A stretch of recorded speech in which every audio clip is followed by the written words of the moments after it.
Many of my upper core students hit a lot of shots fat and thin. The number one cause of that is the weight is not enough in the left foot at impact. And the reason for that is because they move too much off the ball, too much of a lateral shift off of the ball. So the pivot doesn't get correct.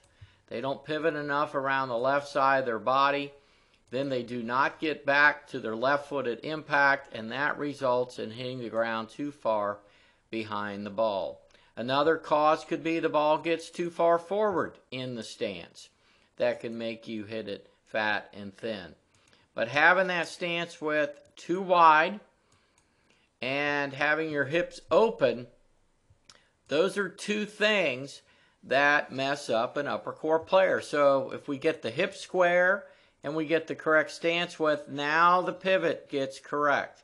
So there's a correct pivot versus a pivot where I set up with my hips open, and then when I get to the top of my swing, because of this lateral motion, I do not get a deep turn in the right hip, and that results in me not getting back to my left foot and hitting fat and thin shots.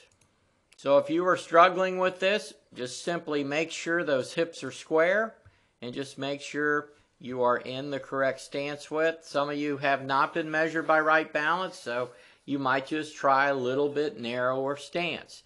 That could certainly help. Another big problem for right-handed golfers that are upper core are block right shots.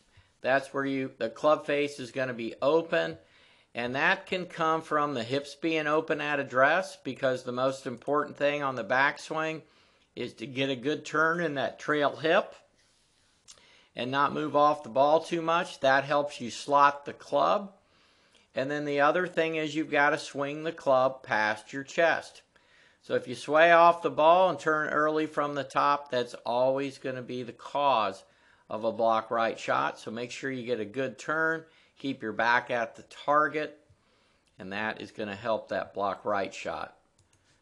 So you get that good turn, and then you just feel like you're letting that club swing past your body. That's going to keep you from slicing it or blocking it to the right. So now you've corrected that block right shot, and now you find that you're pulling it or you're hitting it to the left. That's where the upper core player has to keep the left arm moving. You've got to keep your arms moving so the club face doesn't close early. And you can see how my left arm continues to move, and the simplest thing is just extend through the ball.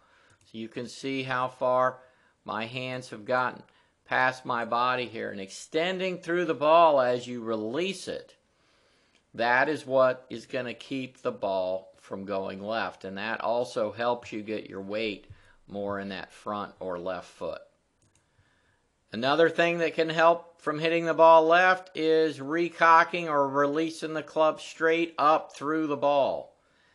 Just think of Colin Montgomery and what a great driver the ball he's been throughout his career. So let that club release up. If you let this club release over here, you're probably going to have too much rotation in your arms and hands, and you could hook the ball. And then lastly, a pulled shot could be because you swung the club left, so the path is left, and you just simply have matched the club face to your path. And that is where you end up getting over the top of the plane coming down, and then you swing too much to the left. So that fix would be you've got to swing more in to out and let your arms and hands rotate. I hope this video helps you with your fat and thin shots, your block right shots, and your pull or left shots, and you have a better idea how to self-diagnose yourself, especially when you're out on the golf course. For more information, please visit LarryRinker.com.